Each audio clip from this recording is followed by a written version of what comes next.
अभ्यासापेक्षा श्रेष्ठ ज्ञान आहे, पण ज्ञानापेक्षा श्रेष्ठ देवाचं ध्यान आहे. त्याचा अर्थ असा आहे, अभ्यास केला तर ज्ञान आहे, ज्ञान आलं तर ध्यान. त्रिपुट आहे, पहिला अभ्यास, नंतर ज्ञान, नंतर ध्यान. त्याला ओवी ऐका, अभ्यास केला तर ज्ञान आहे, ज्ञान आलं तर ध्यान आहे. त्याची ओवी ऐका, रियाज केला तर पक्वाला आहे, प्रॅक्टिस केली तर गायन आहे, पुस्तक उचललं तर कीर्तन आहे, नम्रता ठेवली तर लक्ष्मी आहे, निंदा ठेवली तर व्यापार आहे, आणि कष्ट केले तर भाकर. त्याला सूत्र आहे, कष्ट केले तर भाकर आहे, निंदा ठेवली तर व्यापार आहे. ही जरी 12व्या अध्यायातली होईल, पण 9व्या अध्यायात असं म्हणणं आहे, आतापर्यंत ह्या जगात बोमला हिंडणाऱ्यांना तरी देव भेटला. ही देवाच्या नावावर जी बोंबलं हिंडतात ना माणसं, ही कामचुकार माणसं. त्याला काम नको म्हणून बोंबलं दिलं. तर जगातल्या कोणत्याही देवाने तुम्हाला सांगितलं नाही बायका पोरं सोडायला बोंबलं दिलं. एक वाक्य ऐका ना, चांगलं वागा हाच देव आहे. तुम्हाला सांगितलं नाही देवाने बायका पोरं सोडायला बोंबलं दिलं आणि दीड ठिकाणी गंध लावीत बसा, दीड तास देव सुनीत बसा. कोणत्या गंध? सगळ्या ग्रंथांनी तुम्हाला 5 गोष्टी सांगितल्यात. 1, भजन करा. 2, नीतीनं जगा. 3, चांगलं वागा. 4, आईची गायची गोठ्यातल्या गायची सेवा करा. आणि 5, शरीर एकदाच मिळणार आहे, वापर चांगला करा. तुम्हाला काय सांगितलं रामायणाने? चांगलं वागा. काय सांगितलं भागवताने? चांगलं वागा. काय सांगितलं? अभ्य तीच ओळी ठरवा. अभ्यासापेक्षा श्रेष्ठ ज्ञान, ज्ञानापेक्षा श्रेष्ठ देवाचं ज्ञान. आणि आता पुढची ओळी सुरू झाली, कर्म हाच बोलायला, कर्म हाच देव बोलायला झालं. तिसरी ओळी ऐका, संपत्ती आली तर दया येत नाही. संपत्ती आली हे ध्यानात ठेवा. हरणला पांढरं आलाय, हरणचा शेतकरी तिथे गेला नाही. हरणला देव आले, सावता बाबा देवाकडे गेले नाही. लहुळला देव आले, कुर्मदास देवाकडे गेले. परत ध्यानात ठेवा, ज्यांनी चांगली भक्ती केली त्यांना देव भेटायला चालले. 3 ओव्या संपल्या आणि आता कीर्तनाला सुरुवात करायची. तुमची आमची मला वाटतं पहिलीच काय, दुसरी आहे. आपलं काम थोडं नंगा आहे, वाटलं तर शेवटची समजा काय. पण कीर्तन ऐकणाऱ्यांना 2-3 सूचना आहेत. तर इत्रियावानी कीर्तनाला बसायचं नाही. कोण सुट्टी यायचंच नाही. लांब बसायचं, चांगला चप्पल जोड पाहायचा, शिव काढायचा, तुम्ही सुताक पडल्यावानी बसायचं. कीर्तनाला दुसरी सूचना आहे, आपल्या कीर्तनाला बोलावं लागतं. बोलणं तरच कळत, नाही तर काहीच कळत. पहिल्या 3च ओव्या कळल्या नाही तर पुढं काय. कीर्तनाला तिसरी सूचना आहे, शंका असली अभंगा जाग्यावर विचारायचं. कोणालाही ओपन. मी 2 महिन्यानं उत्तर देणार. पुस्तकं उलट्या माटे करून द्या. मी गेल्यावर बोंबलायचं.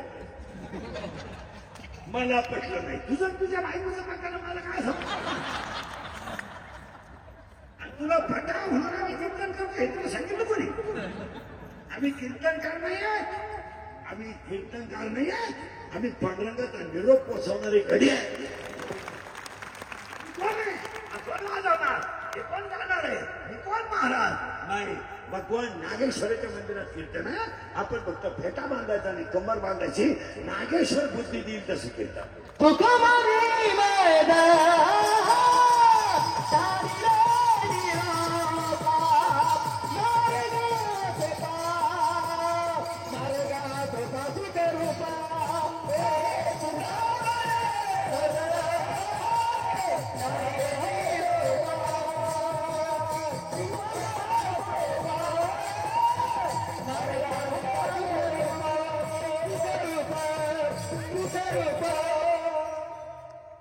चला नागेश्वराचे कीर्तन नागेश्वरचे बरंच सुरू झालं. पण अमर होऊन इथं राहून करणार काळ्या काळ्या लोकांची कुटाळ्या आणि चांगल्या कामाचा बोग्या.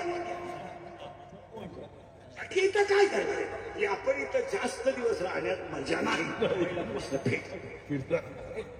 दुसरा प्रश्न आहे, तुम्ही आणि मी रात्रंदिवस जेवढे इस्टेट कमवतो ती कुणासाठी? 5 मिनिटं घ्या. पोरांसाठी बसलेल्या कीर्तनात बसलेल्या कोणत्या बापाचा पोऱ्या बाप मेल्यावर इस्टेट सांभाळायच्या लायकीच आहे? त्या बापानं पोटवर त्याचं इथं फंके नागला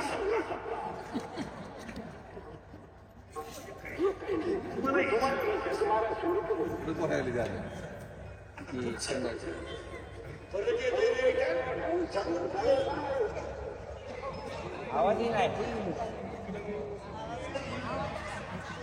बंद पडलं इस्टेट कमवली, हिचा उपभोग तुम्ही कधी घ्या? मेल 10 मिनिटं घ्या. मेल का? आता पटापटा बोला. 50 झालं. 50 बोला ना. 50 झालं. शुगर आहे, बीपी आहे, एक झटका येऊन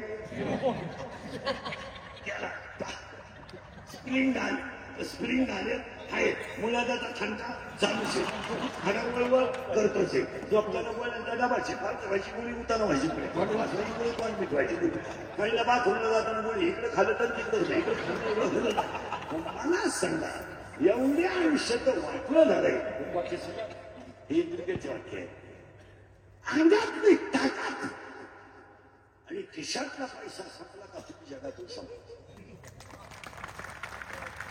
लोक तुम्हाला वापरून घेणार, सिद्धांत संपल्यावर सोडून द्या. तुमचा वापर लोक यूज अँड थ्रू कर. लोकांना काय घेईल? कोण बायका तुमचं सगळ्यात जास्त प्रेम कोणावर? बायको. तुम्हाला विचार, तुमची कोणत्या बसलेल्या माणसाची बायको मिळली, तुमच्यातला कोण तिच्या बरोबर जायला तयार आहे? त्यानं बोटवर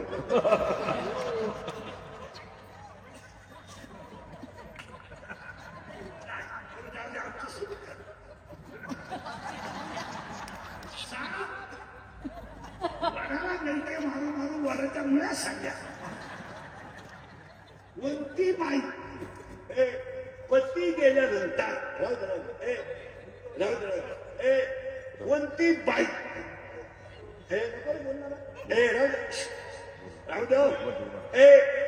कोणती बाई पती गेल्यानंतर नवऱ्याबरोबर जायला तयार? बोटवर करा.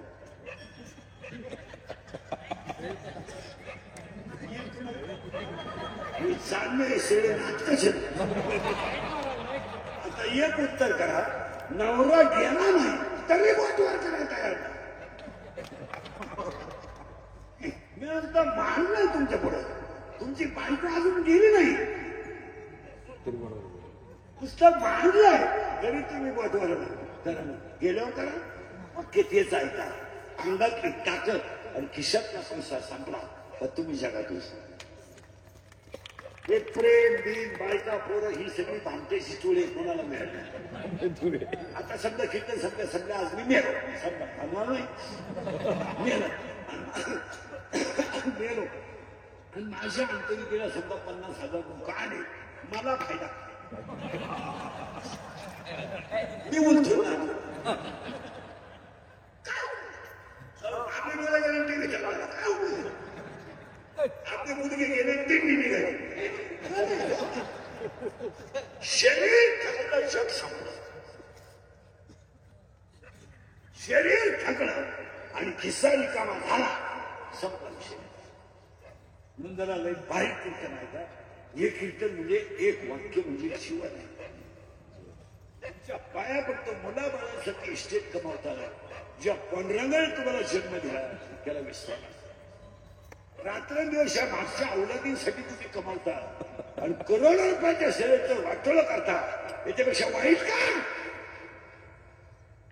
थोडा तरी हरिपाठ करा थोडी तरी एकादशी करा थोडं एक वाक्य समजा देवाला लाज वाटेल असं काहीतरी करा रात्रंदिवस लबाड्या रात्रंदिवस लबाड्या रात्रंदिवस लबाड्या रात्रंदिवस मागच्या अवलादींसाठी कमवायचं शेवटी का शेवटी काय एक वाक्य ऐका मरेपर्यंत पाठ करा सगळ्यांना माफी आहे कर्माला माफी नाही हे मी करते पाठा करा तुम्ही पापाची हायलाईट करू नका तुम्हाला जेवढी जनता वेगळ्या 2025 ला राहून असं करू शकतो पण महाराज त्याचं उत्तर असं आहे रामाने आपलं रावणाने रामाला मारलंच असतं तुम्ही अभ्यास बारीक करा रामाची संपत्ती दैवी आहे आणि रावणाची संपत्ती असुरी आहे रामाची संपत्ती दैवी आहे आणि 16व्या अध्यायामध्ये असेल तर दैवी संपत्ती पुढं असुरी संपत्ती कधी टिकत नाही पण रामचंद्र इतके हुशार त्यांनी पूल बांधायला त्यांनी पूल बांधायला आणि सीता सोडून आणायला माणसाचा आधार घेतला का रामचंद्र माहित होतं या अवलाद कठोरवर बदला हा पुलावर डान्स करील तुलाही होत नाही सीता याला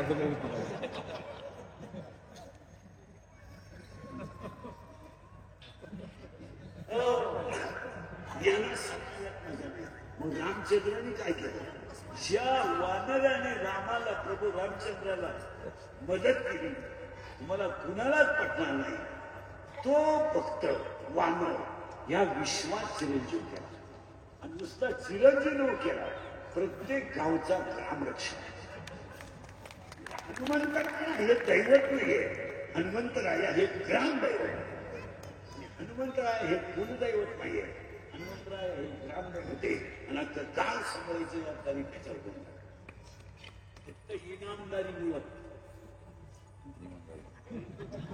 इथं ग्रामपंचायत सदस्य व्हायला 13 लाख रुपये लागतात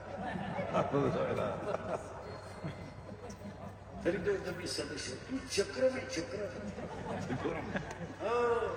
हनुमान हेच वाक्य संपत्ती कर्म पाया फक्त कर्माला माफी पाप करा तुम्ही पापाच्या आहे माझ्याकडे प्रश्न उत्तर द्या कर्माला माफी केले कर्म झाले त्याची भोगा आले केले कर्म झाले त्याची भोगा आले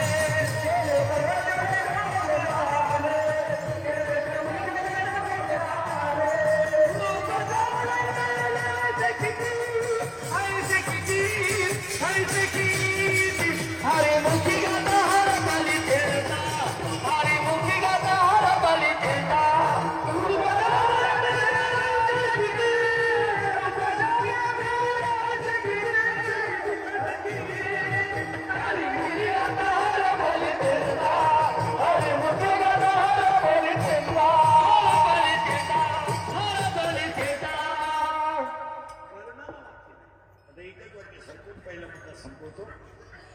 भारताचा सम्राट 100 मुलांचा बाप अरण्यात जळून गेला तो बंद पडेल नीट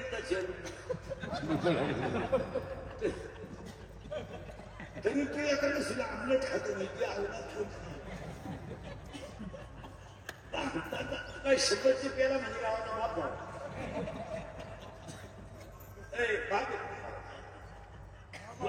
दोन-चार घागरे 5-6 बार शेट ही मोठी लोक तुम्हाला कुठल्याच ना गावात यांचे कर्ज तुम्हाला माहित नाही म्हणून हे मोठे